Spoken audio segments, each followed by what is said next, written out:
우리가 읽기 귀에 많이 읽은 그런 성경 구절이죠. 눈물을 흘리며 씨를 뿌리는 자는 기쁨으로 거두리로다. 이거는 뭐 눈 감고도 그냥 줄줄줄 나올 정도의 성경 구절이죠. 교회를 오래 다니는 사람들은 다 그렇습니다. 시편 126편은 성전에 올라가는 시가입니다. 시편에서 15편이 성전에 올라가는 시가인데 그 중에 다윗이 지은 시가가 3이고 솔로몬이 지은 시가가 하나고 나머지 11편의 시가는 무명의 기록자들이 하나님 앞에 바친 시가입니다. 본문을 직역하면 눈물로 씨를 뿌리는 그 사람들은 그 말입니다. 아무 불특정한 사람이 아니라 씨를 뿌리는 눈물로 씨를 뿌리는 사람들은 특정한 사람들입니다. 그 사람들만 환호성으로 거두리로다. 기쁨이 아닙니다. 물론 기쁨이 포함되지만 평범하게 기쁨이라고 번역을 하면 안 됩니다. 지금까지 우리가 배웠던 그 거듭남의 은혜, 환호성, 그 환호성으로 거두리로다.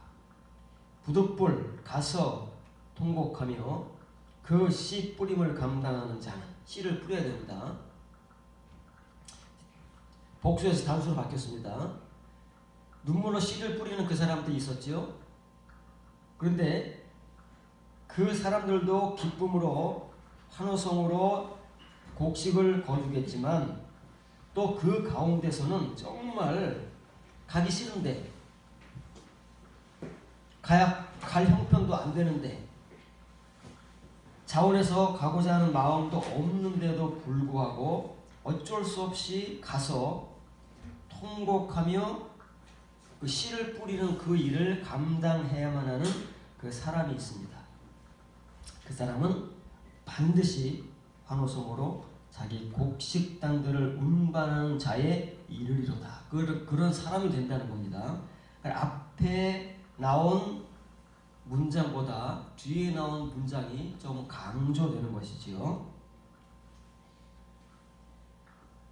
그래서 직역해 놓은 이 말들을 여러분들이 잘 읽어야 이제 씨 뿌리는 자들은 누구이고 그렇게 어쩔 수 없이 씨를 뿌리러 나가야 되는, 그래서 그 씨를 뿌려야 하는 그 고통과 통곡을 감당해야 하는 자는 누구인가에 대한 분명한 인식이 있어야 이 시편이 우리와 어떤 밀접한 관계를 맺는 것이지, 그냥 한글 번역을 읽으면 눈물로 씨를 뿌리는 자가 누군지 또 울며 씨를 뿌리러 나가는 자는 누군지 너무 막연하고 불특정한 사람에 불과하다 그 말입니다. 그래서 감당한다는 메셴이라는 말, 씨 뿌림입니다. 씨 뿌림을 감당하는 말은 구약 성경에서 2번 나오고 곡식단이라는 말이 알루마인데 알루마가 5번 나옵니다. 그리고 통곡, 우는 거 아닙니다. 우는 것과 통곡하는 것은 틀리지요. 우는 것은 그냥 평범하게 우리가 눈물을 흘린다, 운다 할 때 울며라는 말을 쓰고, 통곡이라는 말은 정말 주저앉아서 소리를 지르면서 눈물을 흘리는 것을 통곡이라고 합니다. 그 통곡은 구약 성경에서 116번 사용되고 있습니다. 그래서 본문은 2번 이렇게 부정사 동사가 같이 연결되면 이건 강조형이라고 그랬지요. 강조형은 그 문맥에 맞게 번역을 해주면 됩니다. 반드시라든지 정념이라든지 아니면 부득불이라든지. 할록 얄렉이라는 말은 이제 가긴 가는데 어떻게 가느냐 그 말이에요. 가기 싫어요. 가고 싶지 않아요. 하기 싫어요. 씨 뿌리기 싫어요. 그런데 씨를 뿌려야만 돼. 씨를 안 뿌리면 안 돼요. 근데 씨 뿌릴 지금 경황이 아니야. 그럴 정신도 없고 그럴 여유도 없어. 왜? 나는 지금 상황이, 현실이 정말 너무 답답하고 너무 힘들어서 주저앉아서 울 수밖에 없는 상황인데 나보고 씨 뿌리래. 씨를 뿌리고 싶을 생각도 없고 그럴 경황도 아니고 그럴 여유도 없는 현실을 맞이한 우리들에게, 하나님의 백성들에게 씨를 뿌리라는 거예요. 누가 뿌리겠느냐고 말이에요. 그런 상황에서는 씨를 뿌리고 싶은 사람도 없고 씨 뿌리가 뭐 하겠어요. 그런데 그럼에도 불구하고 어쩔 수 없이 부득불 가서 통곡하면서라도, 씨를 뿌리는데 통곡하면서 뿌리는 사람들이 어디 있겠습니까? 그렇죠? 씨 뿌리면서 통곡하는 사람은 거의 없습니다. 우리가 해마다 농사철이 돌아오고 밭에 씨를 뿌리는 그 시기가 돌아오지만 울면서 뿌리는 사람은 혹 있을지 몰라도 통곡하면서 어쩔 수 없이 씨를 뿌리는 사람은 거의 없습니다. 근데 이렇게 부득불 어쩔 수 없이 가서 통곡하며 그 씨입니다. 그 씨는 뭐예요? 자기가 뿌려야 되는 씨예요. 안 뿌리면 안 돼. 안 뿌리면 자기에게 곡식이 주어지지 않아요. 그러니까 그 현실과 상황이 어떠하든지 이것은 우리의 씨가 아니다 그 말이에요. 이 세상에서 밀을 거두고 보리를 거두고 쌀을 거두는 그런 씨가 아니고 그 씨예요. 하나님의 백성들이 거두어야 할 그 열매를 맺는 그 씨를 뿌림을 감당하는 자 말입니다. 노세라는 말은 나사라는 건 십자가를 짊어진다는 그 신약 성경의 표현과 똑같은 거예요. 나사라는 말이 여러 가지 뜻이 있지만 감당한다는 뜻이 있어요. 짊어진다는 말이죠. 십자가를 짊어지는 거 아닙니까? 짊어져야 되는 거예요. 십자가는 우리가 뭐 지고 싶어서 집니까? 기분 좋아서 집니까? 지기 싫어도 힘들고 고통스러워도 어쩔 수 없이 져야 되는 게 십자가잖아요. 그 똑같은 말이에요. 통곡하면서 그 씨 뿌림을 감당해야 돼요. 우리 십자가니까. 그런 사람은, 이런 사람들만이 결국에는 베림나 환호성으로 그 씨의 열매인 거듭남으로 자기의 곡식을 거둔다는 말입니다. 또 이건 이제 첫 번째 문장이잖아요. 두 번째 문장은 이렇게 되어 있습니다. 역시 또 보라는 단어가 두 개 연결되어 있죠. 부정사 동사입니다. 반드시 이루리다. 한글 번역에서는 반드시라는 이제 수식어를 붙였습니다. 문맥에 따라서 번역을 하면 되니까요. 반드시 보라는 말은 이른다 그 말이에요. 도달한다 그 말입니다. 어디에 이르고 도달하느냐면은 엘루마이, 자기 곡식단이에요. 자기 곡식단. 다른 사람의 곡식단을 가지고 올 수 없어요. 자기가 씨 뿌린 그 씨의 곡식, 밀이면 밀, 보리면 보리, 그 곡식단을, 이건 노세아, 똑같은 노세아죠. 똑같은 노세아인데 이거는 이제 운반하는 거예요. 가지고 오는 거죠. 그 씨, 통곡하면서 그 씨를 뿌리는 자만이 자기 곡식단을 운반하는 자에 이르게 될 것이다. 그 말입니다. 그러면 이제 우리에게 이 두 가지 조건이 다 충족돼야 하는 거예요. 우리는 지금 눈물을 흘리며 씨를 뿌리는 사람들인가? 그런 사람들 많이 있습니다. 눈물을 흘리며 씨를 뿌리는 사람은 많아요. 이 세상의 어려움과 고난 속에서도 정말 믿음을 가지고 기도하고 하나님께 순종하고 그러고자 하는 사람들 많잖아요. 그런데 통곡하면서 그 씨 뿌림을 감당해야 하는 자, 감당하는 자는 그래서 단수가 나오는 거예요. 그 복수자들 가운데 단수가 나오는 거예요. 이 사람만이 자기 곡식단을 얻게 될 거다 하는 말입니다. 근데 매색이 두 번 나온다 그랬으니까 곡식단 먼저 곡식단이 5번 나온다고 그랬습니다. 창세기 37장 6절에 보면 요셉이 그들에게 이르되 청하건대 내가 꾼 꿈을 들으시오.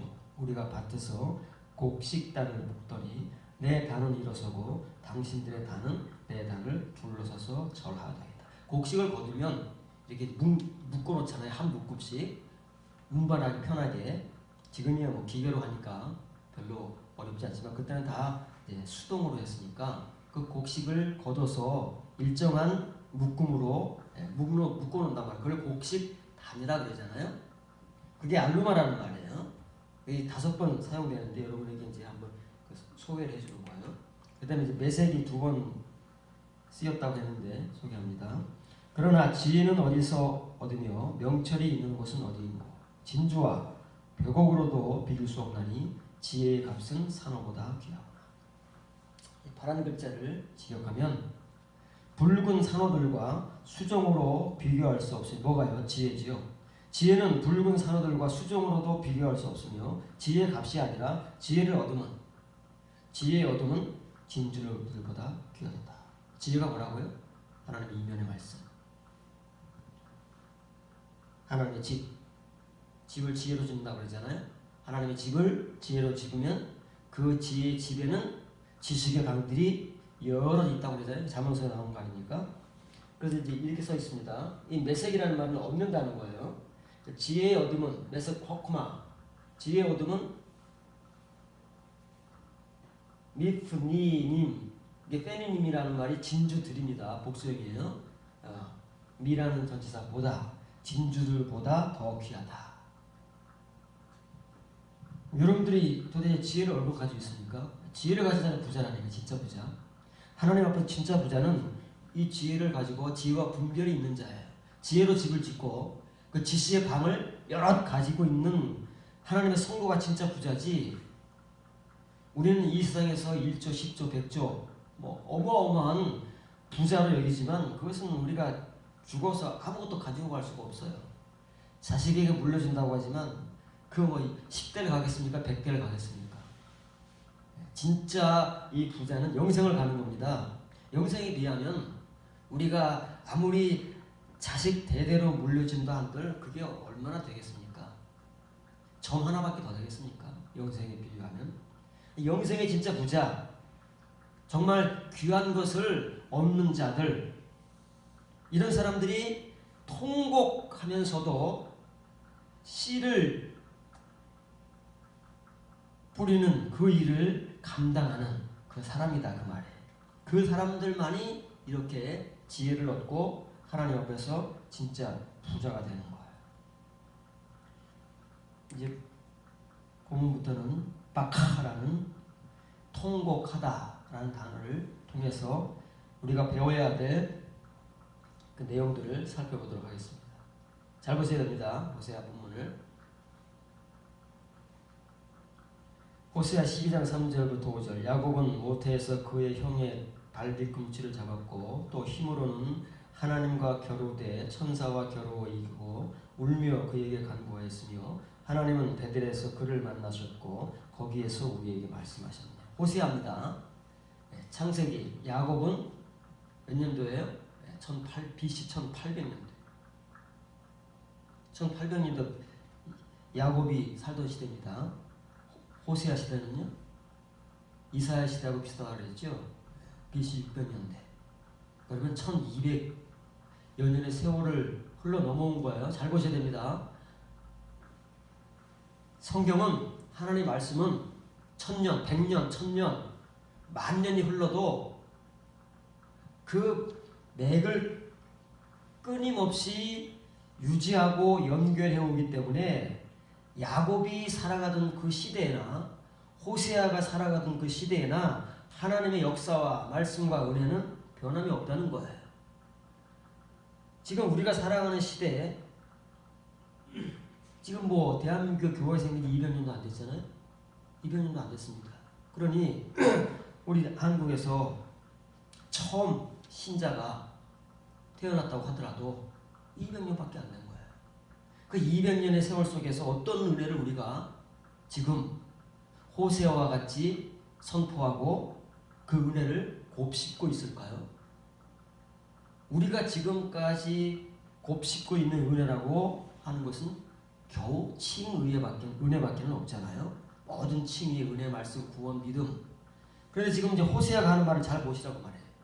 호세아는 1200년의 세월을 건너뛰었는데 과연 우리같이 그런 칭의의 말만을 하고 있는지 아니면 다른 어떤 말을 하고 있는지 살펴봄으로써 야곱이라는 사람이 1200여 년 전에 존재했던 야곱이라는 사람이 호세아가 이 말씀을 선포할 때까지의 그 수많은 유대인들이 그동안에 났다 죽었다 하지 않았겠어요?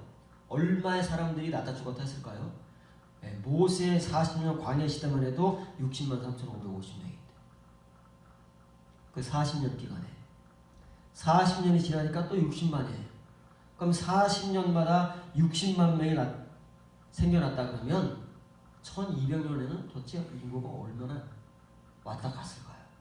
그 수많은 유대인들이 왔다 가는 그 시간 속에서 이 호세아와 같은 그 은혜, 야곱이 하나님 앞에서 1200여 년에 겪었던 그리고 그 이후에 수많은 유대인들이 살아왔지만 과연 그들 가운데 호세아 같은 사람들이 얼마나 있어서 그 야곱의 은혜를 이렇게 깨닫고 경험하고 선포해 왔느냐. 본문을 지켜갑니다. 야곱이 모태에서는 그의 형 에서와 싸우고 모태 어머니 태 속에서는 먼저 나오려고 에서하고 싸웠다고 말해요. 또 힘으로는 야곱이 장성에서는 이 힘이 뭐예요? 이 힘은 그 물리적인 힘이 아니에요. 야곱이 가지고 있는 모든 것, 뭐 지력, 능력, 수단, 방법 모든 것을 포함하는 게 이 힘이라는 단어입니다. 야곱이 할 수 있는 모든 것으로는 하나님과 겨루되 하나님을 대신해서 천사와 겨루고 이겼다고 말이에요.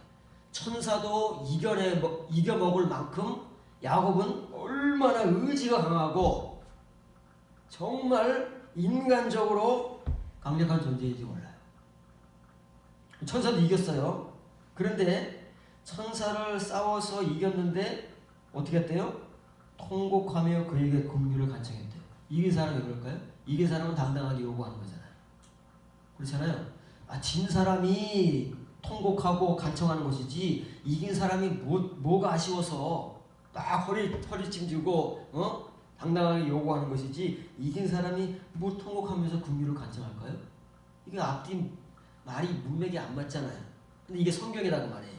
이게 야곱이라는 사람이 호세아가 말하는 야복강에서 겪었던 야곱의 현실이에요. 근데 우리는 그냥 야곱이 천사와 싸워 이겼다. 이스라엘이다. 그런 글자와 글자의 의미만을 가지고 막 난리를 치고 있는 거예요. 야곱이 그때 어떤 심정이었는지 왜 그런 일을 겪어야만 했는지 그런 일을 겪고 나서 야곱이 어떻게 됐는지 그리고 어떤 사람으로 살아갔는지 이런 거에 대해서는 관심이 없고 그냥 싸워 이겼다. 그냥 우리가 그냥 하나님을 붙들고 늘어지면 하나님 우리에게 항복하신다. 이딴 이상한 소리나 할 수밖에 없는 정말 신의 존재다 그 말이에요. 하나님께서 베델에서 그를 만나시고 여기까지는 우리가 다 아는 거잖아요. 베델에서 만나시고 뒤를 보세요. 거기서 우리와 더불어 말씀하셨네. 누구예요? 우리 누구예요? 이 우리는 누구예요? 야곱이 야복강에서 천사와 싸워 이기고 날이 밝아오니까 천사가 이제 날 가야 되겠다. 절대 못 갑니다. 나를 축복해 주지 않으면 절대 못 갑니다. 라고 붙들고 늘어져서 야곱이 한두 번을 때려 부시잖아요. 그리고 거기서 이스라엘을 이름을 준다고 말해. 그리고 하나님께서 베델로 가라 그러신단 말이죠. 그럼 야곱의 일이에요. 그런데 거기서 야곱과 누가 같이 갔냐고 말해. 여기 우리는 누구냐 말이에요.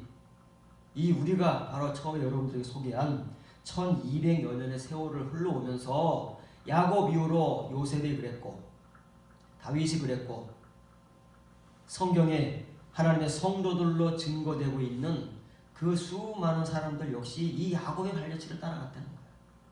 그래서 호세아도 1200년의 세월이 흐른 그 시대에 호세아 역시도 그 야곱이 걸어갔던 발자취, 믿음의 발자취, 은혜의 발자취, 이면의 거듭남의 발자취를 통해서 베델에서 하나님을 만나고 베델에서 말씀하시는 하나님을 만난 경험을 얘기하는 거예요. 호세아 시대에 모든 유대인들을 말하는 것이 아니고 이렇게 야곱이 걸어간 발자취를 그대로 함께 따라간 그 소수의 사람들, 그 우리가 베델에서 야곱처럼 하나님께서 말씀하셨다. 이게 박하는 말이죠. 박하라는 말을 통곡했다네. 천사와 싸워서 이겨놓고서 통곡을 하는 거예요. 기뻐서 통곡했을까요? 억울해서 통곡했을까요? 야곱은 지금 에서라는 너무나도 거대한 벽을 앞에 두고 자기가 모든 꾀를 동원하고 수단과 방법을 동원해도 안 돼요. 해결할 수가 없어서 지금 하나님 앞에 꿇어앉고 불복한 거 아니겠어요? 엎드려져서 하나님께 자기의 살 길을 지금 요구하다가 천사와 씨름을 해서 이긴 거예요. 뭘 이겼어요? 하나님의 은혜로 이긴 게 아니라 자기의 능력으로 이긴 거예요. 자기 모든 것을 다 동원해서 사람이 자기 생명뿐만 아니라 자기 모든 가족들의 생명이 달렸는데 얼마나 힘을 발휘할까요? 어차피 죽을 건데 못 이겨. 이 사람은 죽음을 각오한 사람은 이길 수가 없다고 말해요. 그래서 천사도 못 이기는 거예요. 그런데 그렇게 이겨서 해결이 안 돼요. 우리의 힘으로 우리의 능력으로 천사를 이긴다고 하나님을 이긴다고 해서 해결이 안 된다고 말해요. 그것은 우리의 능력이지. 에서의 문제를 해결할 수 있는 힘은 야곱의 능력이 아니에요. 야곱이 능력을 해결할 수 있었으면 벌써 해결했어요. 약복강에 엎드려지지도 않고 천사와 싸울 일도 없잖아요. 해결하면 되는 거죠. 해결이 안 돼요. 자기가 천사를 이겼는데 해결이 안 돼요. 지금 야곱은 무엇을 구하는 거예요? 하나님의 긍휼을 구하는 거예요. 하나님의 긍휼만이 지금 내가 직면하고 있는 이 에서라는 넘을 수 없는 그 거대한 벽을 무너뜨릴 수 있기 때문에 하나님의 축복을 간구할 수밖에 없고 요구할 수밖에 없다는 것이죠. 그래서 이 한난이라는 말은 긍휼이 여기다예요. 긍휼이 여기다. 은혜를 베풀다 그 말이죠. 근데 이 한난이 되면 이게 히트 동사다 그 말이에요. 긍휼을 간청하였다. 누구에게? 하나님을 대신하는 천사에게. 다시 말하면 하나님께 긍휼을 간청하여 하나님 앞에서 통곡하며 하나님을 이겼음에도 불구하고 그 승리로는 자기의 문제를 해결할 수 없어서 정말 이 문제를 해결할 수 있는 하나님의 은혜를 구했다 그 말이에요. 하나님의 능력을 구하고 그러니까 통곡할 수밖에 없고 하나님 앞에 긍휼을 간청할 수밖에 없다 하는 것입니다.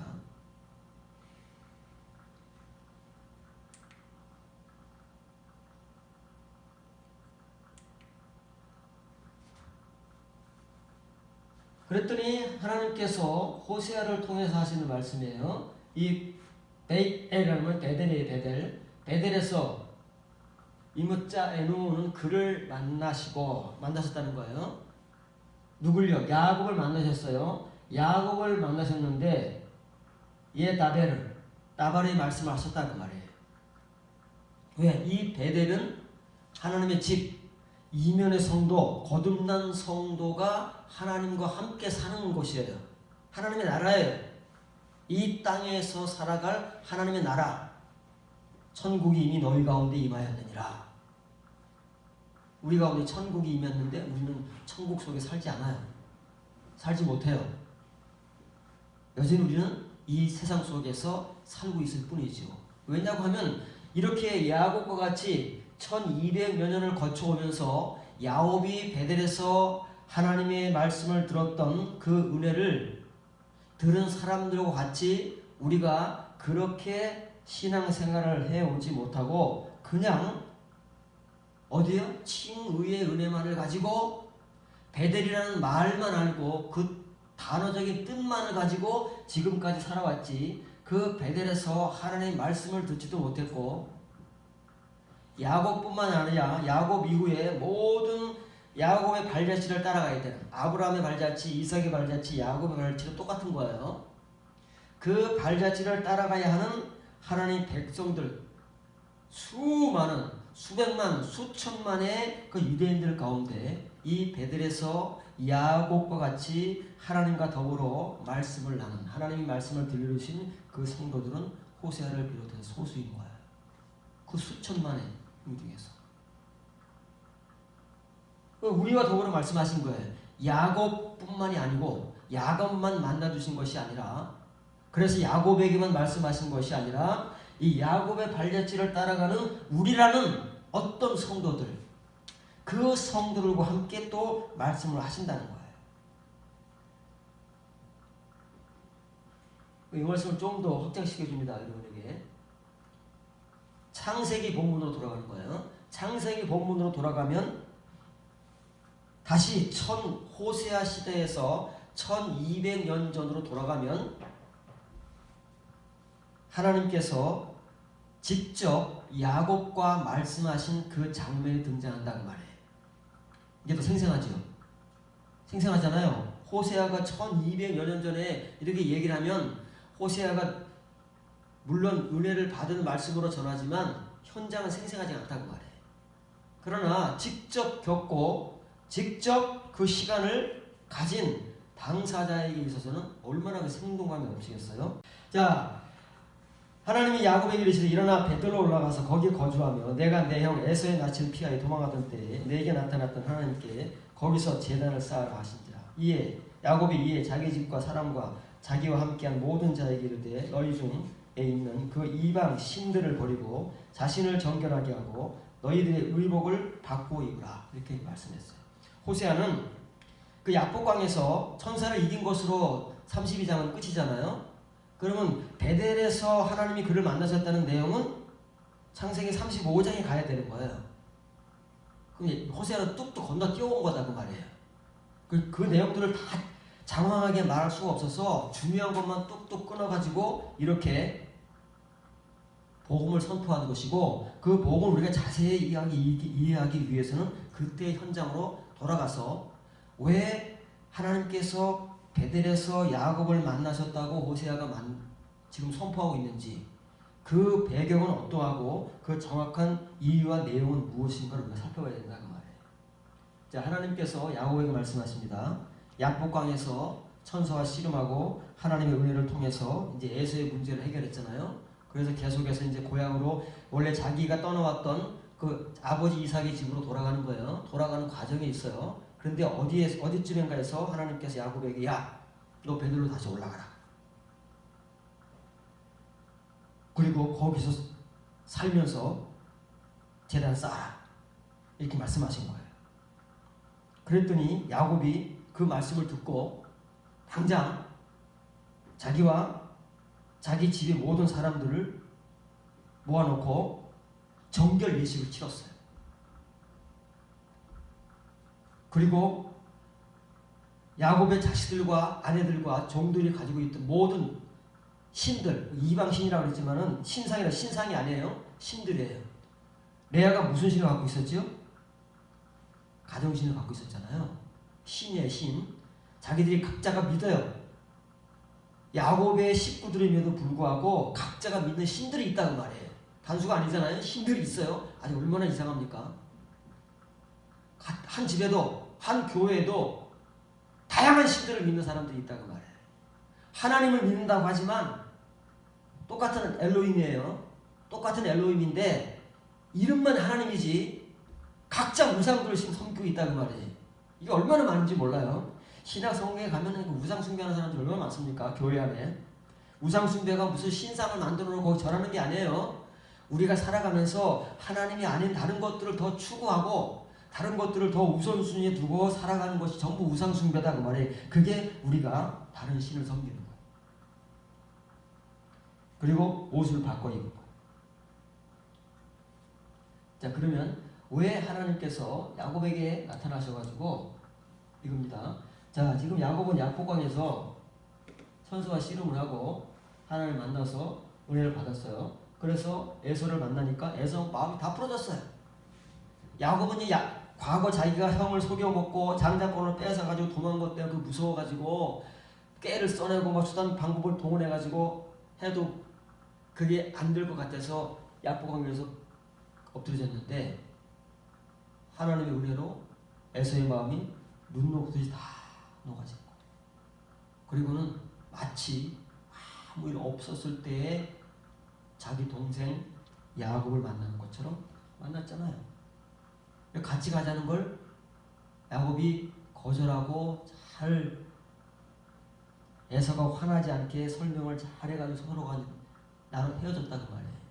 그리고 야곱은 어디로 가요? 세겜을 거쳐가는데 이 세겜에서 하나님께서 나타나신 거예요. 야, 야곱아, 너 베들로 올라가라. 그러면 이제 야곱은 어디서 와요? 지금 외삼촌 라반, 아브라함이 떠나왔더니 하란에서, 아브라함의 식구들이 하란에 있잖아요. 라반은 누구예요?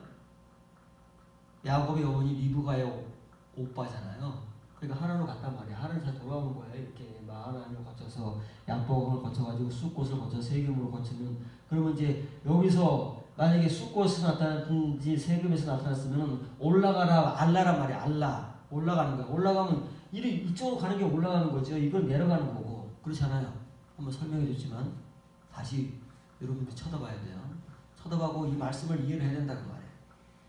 말씀을 아느냐 모르느냐가 중요한 것이 아니라 여러분들이 호세아와 같이 이 말씀을 먹을 수 있느냐, 얼마큼 먹었느냐, 그래서 이 은혜와 내용을 선포할 수 있느냐, 설명할 수 있느냐의 싸움이지, 우리가 이 성경 구절을 알고 있느냐 모르고 있느냐의 싸움이 아니다 그 말이에요.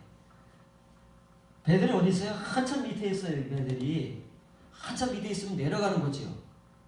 올라가는 게 아니다 그 말이에요. 그런데 하나님은 올라가래요. 하나님이 무슨 뭐 이런 것도 모르시는, 우리도 이렇게 상식만 있으면 알고 있는 이런 내용도 몰라서 베들은 올라가라 그랬을까요? 베들은 지명적으로는 내려가는 것이지만 하나님의 복음적으로는 올라가는 거예요. 왜? 베들은 하나님 나라니까. 이 땅에 있는 하나님 나라니까. 하나님의 집이니까. 올라가는 겁니다. 그 이해를 해야 돼요. 이게 단어와 말과 달라요. 지역과 하나님의 말씀이 다르다 그 말이에요. 그리고 이제 이 베델을 거쳐서 베들레헴으로 오는데 지금 이삭, 리브가 아버지와 어머니가 살고 있는, 다시 말하면 아브라함 때부터 그들의 거처로 삼고 있던 곳은 부엘세바거든요. 부엘세바는 이쯤에 있어요. 귀환이라고 써있는 한글쯤에 여기에 이 부엘세바가 있어요. 거기가 이제 야곱이 도착할 자기의 집이다 그 말이에요. 그런데 하나님은 이 많은 지역 중에서 베델로 올라가라. 왜냐하면 하나님께서 호세아가 선포한 대로 베델에서 야곱을 만나시기를 원하시는 거예요.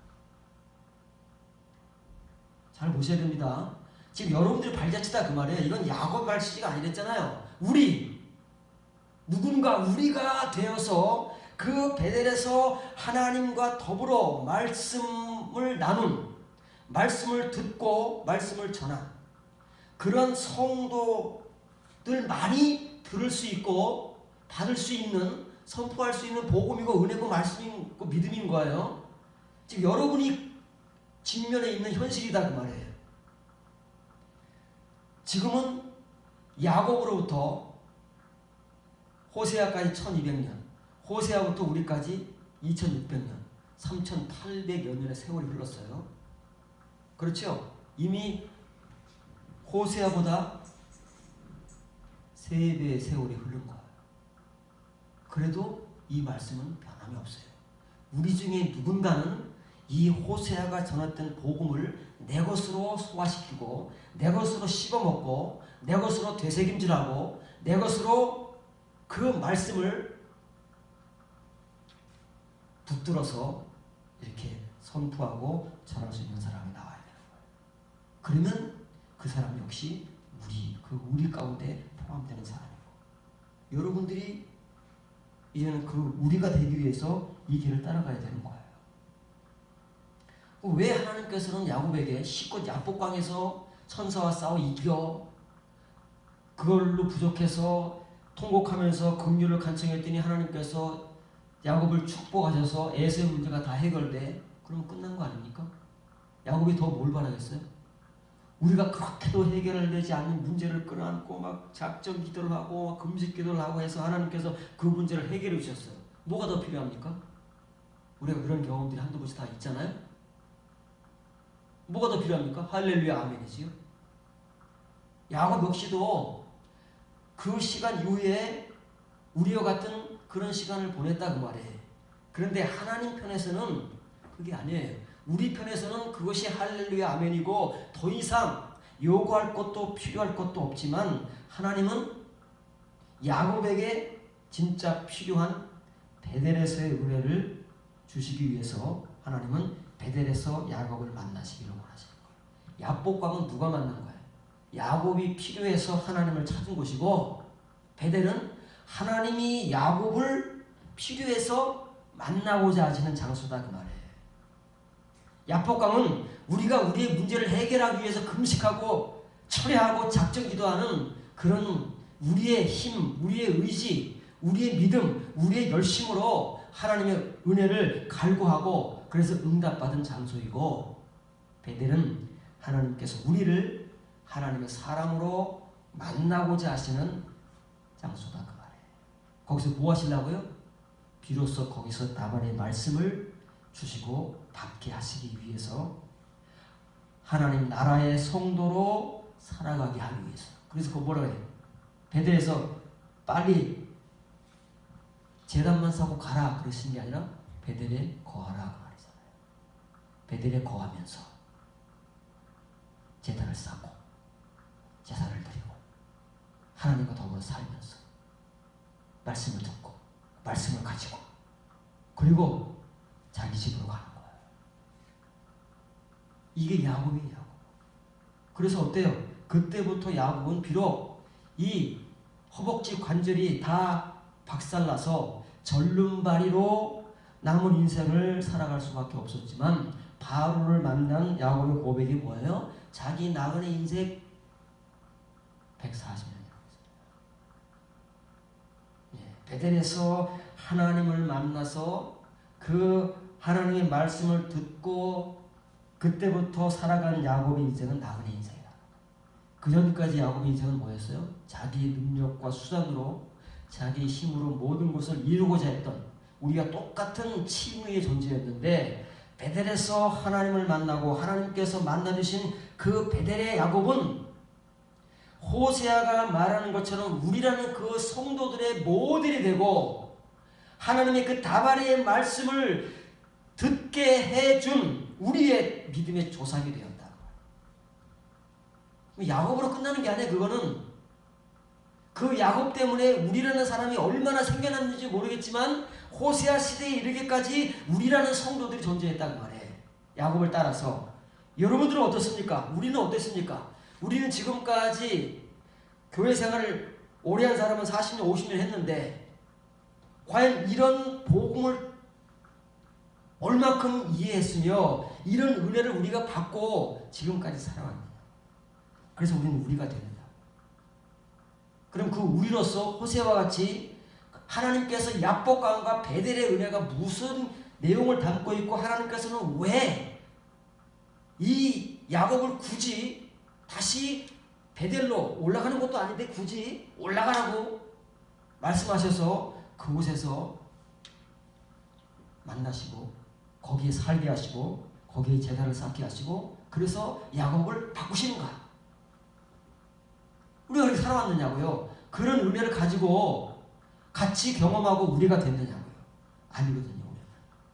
그냥 이 성경 구절을 읽었고 우리가 야곱에 대해서 가장 강한 인상을 가지고 있는 것은 야복강의 시름밖에 없어요. 뭐가 있습니까? 그리고 우리는 오늘도 그걸 붙들고 기도하고 간구하는 거예요. 우리도 문제가 있으면 하나님 이겨먹자. 하나님을 붙들고 늘어지면 다 하나님 우리에게 져주신다. 누군가 그렇게 엉터리 말을 한 거예요.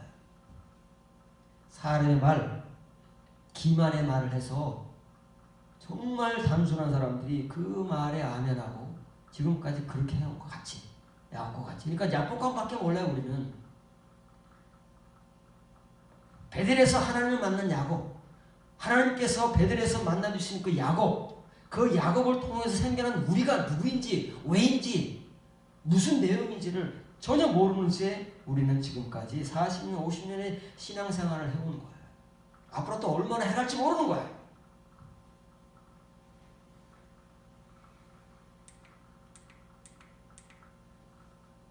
그래서 야곱이 시킵니다. 자, 버려라 그 말에. 뭘 버려? 앳 엘로헤임. 엘로헤이라면 엘로힘이에요.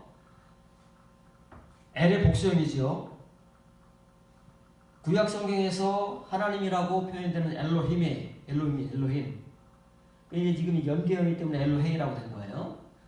그 이방 앞에 관사가 붙습니다. 하나칼. 그 이방신이에요. 그 이방신들. 신은 신인데 하나님은 하나님인데 이방 하나님이다. 이방은 뭐예요? 낯선. 드라빔이 있었고 드라빔뿐만 아니라 각자 야곱의 자식들과 아내들과 종들이 가지고 있던 밝혀지지 않지만 둘 이상의 이방 신들을 가지고서 섬기고 있었다 그 말이에요. 이걸 해결하는 거예요. 이걸 다 버려라. 근데 이 이방 신들이 어디 있어요? 베토켐이에요. 베토켐. 베는 아내, 토큰 아내, 인 한가운데. 다른 사람은 몰라요. 꽁꽁 깊이 숨겨놔 있기 때문에 저 사람이 정말 하나님을 섬기는지 아니면 하나님을 섬긴다고 하면서 지금 우상 숭배를 하고 있는지 우린 잘 몰라요. 서로를 볼 때. 누구만 알아요? 그걸 다 들춰내야만 안다 그 말이에요. 지금 다 들춰내잖아요. 야곱이. 지금까지는 누가 무슨 신을 섬기고 있는지 모르는데 꽁꽁 숨겨놨으니까 다 끄집어내잖아요. 그 꽁꽁 숨겨놨고 깊이 그들 한가운데 너희 한가운데 있는 신들 다 가져와. 이제 우리는 베델 가야 돼. 베델 가면 이렇게는 못 가. 베델은 이렇게 가는 게 아니에요. 이렇게 못 가요. 이거 칭의 은혜로 가는 게 아니에요. 이거 다 버리고 다 해결하고 다 정결하게 하고 그리고 가는 곳이 베델이란 말이에요. 왜? 엄청난 하나님의 집이기 때문에 하나님 나라이기 때문에 이렇게는 못 가는 거예요. 근데 우리는 이렇게 살면서도 다 하나님 나라에 갈 수 있다고 베델 갈 수 있다고 베델 가자고 하는 거예요. 야곱은 알아요. 야곱과의 은혜를 겪었기 때문에 하나님께서 베델로 가라 올라가라 거기서 살면서 제단을 쌓으라고 말씀 한마디를 딱 던졌는데 야곱은 뜨끔한 거예요. 뜨거운 거예요. 이렇게 하나님의 은혜를 겪은 자에게 말씀하시는 것이지 아무에게나 하나님 말씀하시지 않거든요. 그런데 그 말씀을 겪은 자는 그 은혜를 겪은 자는 그 말씀을 들으면 다 알아요. 하나님께서 지금 무슨 말씀을 하시고 왜 베델로 올라가라고 하시고 내가 베델로 올라가기 위해서는 나뿐만 아니라 나와 함께 있는 내 가족들 우리 교인들이 지금 무엇을 청산해야 되고 어디에서 어떤 믿음에서 탈피해야 되는지 어떤 삶을 버려야 되는지를 너무나도 분명하게 안다는 말이에요. 왜 지금 이제 야곱은 베델에 다다른 성도이기 때문에 왜 하나님께서 야복강에서 금방 말씀 안 하시고 한참의 세월이 흐른 다음에 베델로 올라가라고 35장에서 말씀하셨겠어요? 그런 이유인 거예요. 그 은혜를 받고 시간을 거치면서 또 야곱이 이제 그 전에 몰랐던 은혜를 또 받아야 되잖아요. 담아야 되잖아요. 그 담는 시간이 필요한 겁니다. 그러면서 야곱은 자기도 모르게 베델에 가까이 한 걸음 한 걸음 다가온 그런 성도가 되었기 때문에 하나님께서 이제 때가 됐습니다. 그때는 하나님만 아시죠. 우리가 어떻게 알겠어요?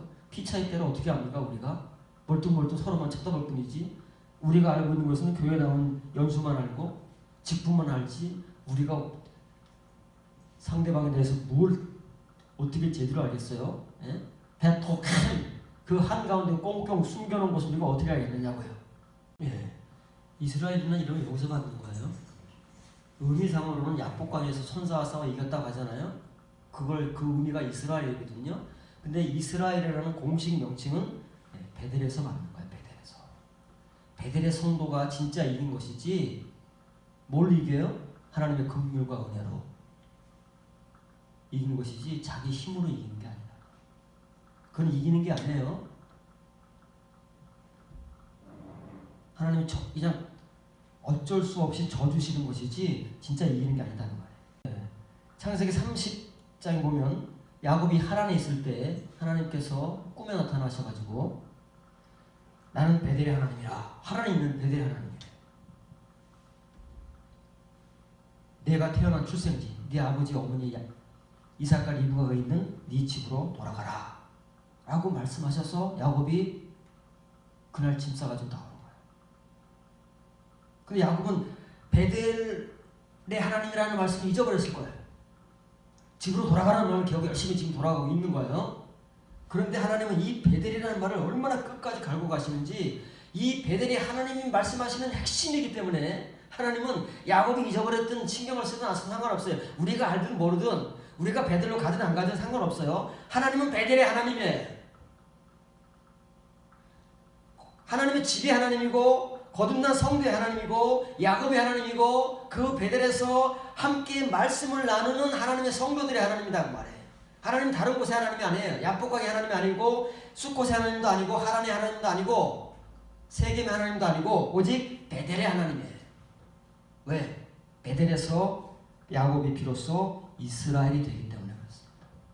야곱이 이스라엘이 되는 곳, 우리가 정말 하나님을 믿음과 은혜와 말씀으로 극복하는 것, 하나님의 성도가 되는 것이 베델이기 때문에 하나님은 베델의 하나님입니다. 그래서 하나님께서 베델에 올라가라고 하시는 것이지, 베델이 그냥 하나님께서 그냥 생겨나서 하시는 말씀이 아니다 그 말이에요. 그러면 이 베델에 올라가기 위해서는 이걸 해야 된다 그 말이에요. 이방 신들도 없애버려야 되고, 자신을 정결하게 해야 되고, 옷도 바꿔 입어야 되고. 의복이 뭐예요? 요한계시록에 가면 이 빛나고 정결한 세마포가 성도들의 옳은 행실이더라 나오잖아요. 왜 옷을 바꿔 입어요? 그냥 우리가 옷만 바꿔 입으면 되는 거예요? 지금까지 살아왔던 행실은 안 돼요. 베델로 가기 위해서는. 그걸 버리고 새 의복, 이게 하나님의 집에 합당한, 하나님 나라에 합당한 희고 정결한 세마포, 하나님의 디카요마타, 고음의 삶을 살기 위해서 다 정결하게 하고 준비되지 않으면 베델은 못 가는 거예요. 그래서 야곱이 지금 이런 일을 하고 있는 것입니다. 형식적으로는 이런 일을 하는 것이 아니고. 이해가 되십니까? 베델을 알아야 돼요. 여러분들이 지금 가고 있는 길은 베델이어야 됩니다. 다른 데를 지금 막 가고 있지만 여러분의 종착지는 베델이라는 사실을 분명하게 자각해야 왜 내가 베델에 가야 되는지, 왜 하나님은 베델의 하나님이신지, 베델에서 어떤 일이 일어나는지, 베델에 누가 지금까지 하나님을 만나서 그 말씀을 서로 나누어 왔는지를 알게 되는 거예요. 그런데 여러분들이 지금 베델이라는 목적지도 없이 그냥 막연하게 하나님의 나라라는 그런 방향성만 가지고 방황하고 있다면 시간만 우리는 너무 오래 허비한 거예요. 너무 오랜 시간을 그저 방황하면서 돌고 돈 거예요. 광야 40년을 돌고 돈 것처럼 그렇게 돌고 돈 거예요. 우리가 정말 어디로 가야 되는지, 정확한 목표 지점, 정확한 목적지를 제시받지 못하고 그저 그냥 여기도 가자 저기도 가자 그냥 뭐 되는 대로 가고 거쳐 가면서 또 갔다 그렇게 30년, 40년, 50년을 그렇게 해온 거예요. 하나님 이렇게 이미 3600여 년 전에 말씀을 해놓으시고 그 말씀을 우리가 그렇게도 생명의 말씀이라고 굳게 믿고 있는 성경에 기록해 놓으셨음에도 불구하고 우리는 아직까지도 베델의 성도가 되지 못한 채 이렇게 주변을 맴도는 치미의 신자들로 만족하고 있다는 것이지. 그러면 왜 우리는 지금까지 이러한 복음, 야곱의 은혜, 호세아의 복음의 선포, 그 사이 1200여 년간의 세월 속에서 야곱과 같은 은혜를 베델에서 경험하고 하나님과 더불어 말씀을 나눴던 그 우리라는 숫자도 밝혀지지 아니하고 이름도 밝혀지지 않은 호세아 같은 성도들이 그렇게 유대인의 역사 가운데는 소수이고 왜 그 허다한 수많은 유대인들은 다 멸망을 당해요? 왜 그런가? 그리고 지금 우리 역시도 이런 은혜와 말씀을 전하고 듣지 못한 채 왜 우리는 지금까지 주변을 맴돌고 있는가? 베델에 들어가야 되는데 베델은 들어가지 못하고 야복강에서 숫곳에서 세겜에서 또 하란으로 갔다가 왔다가 이렇게 맴돌고 있는가? 그 이유를 우리가 알아야 됩니다. 그 이유를 알지 못하면 이것은 글자에 불과한 거예요. 이사야 30장 19절 20절입니다. 시온에 거주하며 예루살렘에 거주하는 백성아, 너는 다시 통곡하지 아니할 것이다. 그가 내 부르짖는 소리로 말미암아 내게 반드시 은혜를 베푸시되 그가 들으실 때에 내게 응답하시리라. 그는 누구야? 하나님입니다.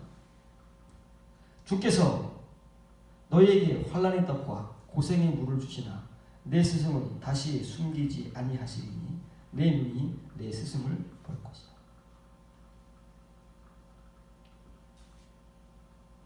지금 이사야 시대의 유대인들도 통곡을 하고 있습니다. 이 통곡은 우리의 현실과 환경 때문에 통곡하는 게 아닙니다. 하나님의 백성으로서 통곡하는 거예요. 어떤 통곡이에요? 하나님의 성도가 되지 못하고 하나님의 심판을 받아야 될 그런 지경에서 누군들 통곡을 안 하겠습니까? 누군들 주여를 안 하겠느냐고요. 난리가 나는 겁니다. 시키지 않아도 저절로 통곡 소리가 나오게 돼 있고 저절로 주여 막 이런 외침이 나오게 돼 있는 거예요. 그런데 시온의 성도, 하나님께서 시온의 성도를 만들어 가시는데 하나님의 백성들, 유대인들을 통해서 그 시온의 백성이 될 사람들은 통곡하지 않을 거예요. 심판받지 않으니까, 멸망당하지 않으니까 통곡하지 않을 겁니다. 통곡하지 않고 하나님께서 그 시온의 성도의 부르짖음과 그 간구를 들으시고 은혜를 베푸신다는 거예요. 야곱이 통곡하며 긍휼을 간청했을 때 하나님께서 그를 축복하신 것처럼 그렇게 해주시겠다는 거예요. 그리고 어떻게? 베델로 끌어가시겠다는 말이에요. 그게 시온의 성도잖아요. 베델의 성도는 시온의 성도입니다. 그러면 이런 성도를 하나님께서 만드시겠다는 누가? 이사야 시대에 누가? 호세아 시대에 누가 정말 이런 성도가 되었는가? 없어요. 없잖아요. 이사야가 이런 말을 하지만 또 한편에서는 탄식을 하잖아요. 우리가 들은 바를 누가 믿었습니까? 눈이 감기고 귀가 막혀서 그러고 있는 하나님의 백성들인데 누가 이렇게 한다는 거예요? 뒤에 파란 글자에 내용에 해당되는 하나님의 백성들만이 시온의 성도가 되게 하시고 다시는 통곡하지 않게 하시고 하나님께서 응답하시고 은혜를 베풀어 주시겠다는 거예요. 주께서 너희에게 환난의 떡과 고생의 물을 주시나 내 스승은 다시 숨기지 아니하시리니 내 눈이 내 스승을 볼 것이라. 환난의 떡과 고생의 물 얘기하다가 선생 얘기가 나옵니다. 선생 얘기가 나옵니다. 환난의 떡과 고생의 물을 주시는데 너의 선생은 다시 숨기지 못할 것이다. 왜냐하면 네 눈이 네 스승을 볼 것이기 때문에. 지금까지 안 보았나요? 여기 선생이라는 말은 제사장이고 선지자들이거든요. 하나님의 말씀을 가르치는 자들, 하나님의 제사를 집례하는 자들, 이게 선생이란 말이에요. 아니 뭐 안식일마다 와서 만나고 눈뜨면 보이는 사람들이 선생인데 뭘 숨기지 못하고 뭘 새삼스럽게 본다고 하겠느냐. 누가 본다는 말이에요? 이 환난의 떡과 고생의 물을 하나님께서 주어서 먹고 마신 사람들만이 이른다는 말이에요. 지금 이사야 시대의 유대인들은 자기들의 스승을 못 봐요. 자기들을 가르치는 선생이 어떤 존재인지를 못 본다고 말해요. 겉모습만 보지 그들의 속을 못 보는 거예요. 속이 어떤 존재인지를 못 보고 그냥 아멘 아멘 하면서 따라가는 거예요. 눈이 감겨 있으니까.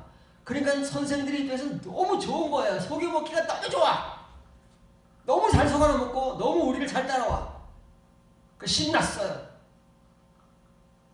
자기들이 성질을 감추고 선생이라는 거룩한 그 직분과 명칭을 가지고 이 눈멀고 귀먹은 이 하나님의 백성 유대인들을 지금까지는 잘도 속여먹어 온 거예요.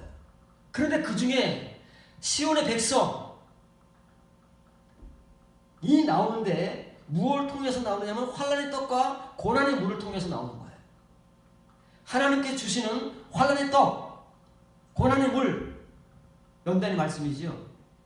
연단의 말씀을 먹은 사람들은 지금까지는 자기들의 스승이요 선생님들이라고 앞장서서 인도하던 대로 따라갔는데 오늘날 갑자기 보이는 거예요. 그 사람들의 정체가 보인다고 말해. 오! 사기꾼들. 내가 그동안 이런 존재인지도 모르고 내가 속았구나. 그전에는 보이지 않던 그들의 정체가, 그들의 본성이, 그들의 속의 것들이 이런 성도들 눈에 보이기 시작하더라. 여러분들이 볼 수 있어야 됩니다. 들을 수 있어야 돼요. 말씀을 분별할 수 있어야 되고, 지금 저 사람의 칭의에 말씀을 전하는 사람인가? 정체가 무엇인가? 이건 아무나 보고 분별할 수 있는 게 아닙니다. 환난의 떡과 고난의 물, 하나님의 이면의 말씀을 먹도록 연단을 하나님께서 하시는 사람들만이 이렇게 할 수 있는 거예요. 그래서 이 파란 글자를 지급합니다. 주께서 너희에게 환난의 떡과 고통의 물을 주실 것이다. 그러므로 내 선생들이 다시는 자신을 숨기지 못하며, 다시는 지금까지 잘 숨겨왔어요. 왜? 우리는 겉모습밖에는 못 보니까. 그렇지 않습니까? 나이는 몇 살이고 생김새는 어떻고 학교는 어디 나왔으며 대학원을 다녔는지 박사학위가 있는지 목회는 몇 년 했는지 뭐 이런 것들밖에는 우리가 모른다고 말해요. 그런데 이제 그 사람들의 속에 있는 것을 분별하고 볼 수 있는 상태가 되기 때문에 다시는 너의 선생들이, 시온의 성도의 선생이라고 자처해왔던 그 선생들이 자신을 못 감춥니다. 이제는. 왜냐하면 다 보는 대로. 아니 못 보니까 속이는 거죠. 모르니까 속이지 아는 사람이 속겠습니까? 아는 사람은 절대 안 속습니다. 모르니까 긴가민가 하니까 속는 거지요. 그래서 이렇게 써 있어요. 로 못할 것이다. 이 카납이라는 말은 숨기는 거예요. 카납. 이 카납은 날개라는 거예요. 날개를 덮고 있는 거예요. 덮고 있어요. 칼립토예요. 칼립토. 덮고 있으니까 속의 건 안 보이고 뭐만 보여요? 겉에 것만 보이는 거예요. 표면의 것만 보인다고 말이 그게 카납이에요. 카납. 그런데 그 덮개가 제거되면요.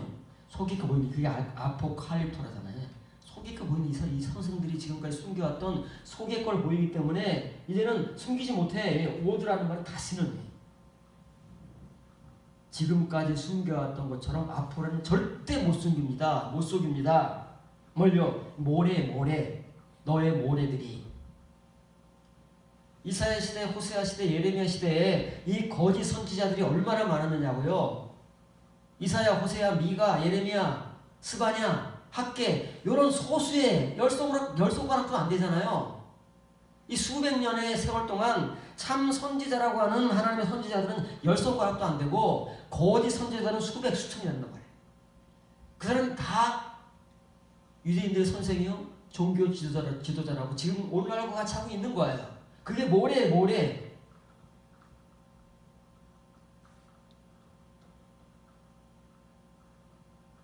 루미딤이 아니고 연단받은 선생들이 아니고 칭의의 선생들이다 그 말이에요. 이렇게 날개로 자기의 속을 감추고 겉만 보여주고 있는 칭의의 선생들이다 그 말이에요.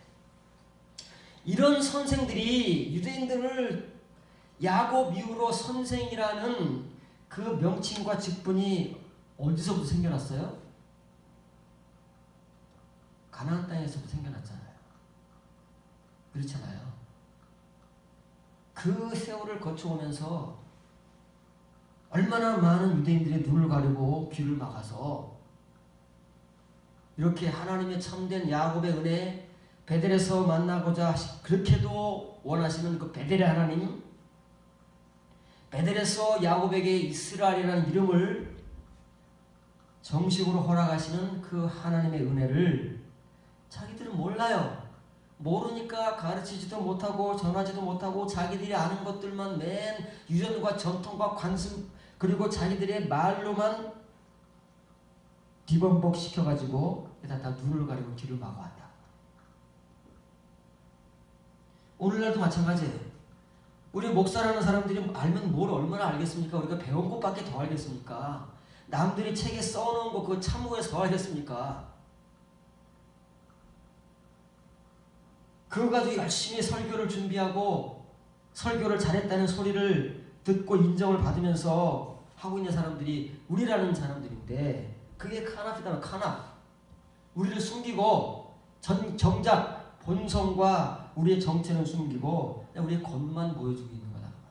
그런데 교인들은 역시 못 봐요. 우리가 보여주는 것만 보고 우리가 감추고 있는 것은 못 봐요. 그렇게 수십 년간을 교회 생활을 해온 거예요. 그런데 만일 교인들 가운데 하나님께서 환난의 떡과 고통의 물 이 이면의 말씀을 연단을 통해서 먹여주시고 그 사람들이 빠득빠득 씹어먹은 사람들이 있다면 이제는 더 이상 날개로 감춰놓은 그 사람들의 껍데기를 보는 것이 아니라 그 사람들이 속을 들여다볼 수 있는 눈이 생기고 분별력이 생긴다고 말해요. 그래서 지금까지 감춰온 대로 더 이상 감추지 못해요. 이제는 볼 수 있기 때문에. 보이십니까 여러분? 볼 수 있습니까? 볼 수 있으면 정말 다행인 거예요. 왜? 더 이상은 속지 않기 때문에. 속지 않아야 하나님께서 여러분들을 만나시고자 하시는 그 베델의 하나님을 만나고 여러분 역시도 야곱과 같이 이스라엘 하나님과 싸워서 이기는 그런 베델의 성도 하나님의 성도가 되어서 하나님과 더불어 말씀을 나누는 우리가 되는 거예요. 우리라는